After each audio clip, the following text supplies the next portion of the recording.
In today's video, I'm going to teach you how to share a draw.io diagram with Google Drive. By the end, you'll know exactly how to open your diagram, save it to Google, and share it confidently with a link or directly with collaborators. First, open your web browser and go to draw.io. The site may also appear as diagrams.net, and that's perfectly fine. Once it loads, open the diagram you want to share, or create a new one and make sure it's visible on your screen.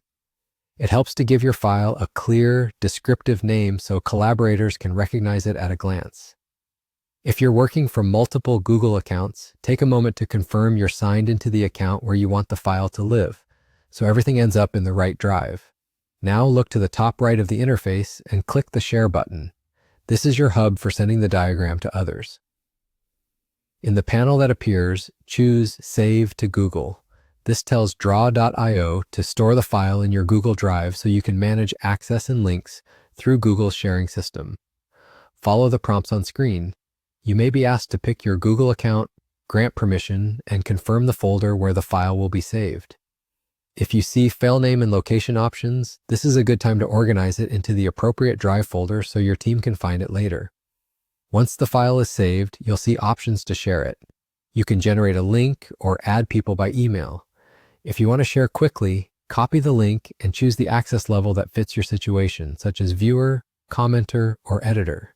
For broader viewing, you can switch the link setting so anyone with the link can access, but only do that if it's appropriate for the content. If you prefer more control, type in specific email addresses of your collaborators, set their permissions, and include a short note so they know what the diagram is about and what actions you want them to take. That's it, your diagram is now shared.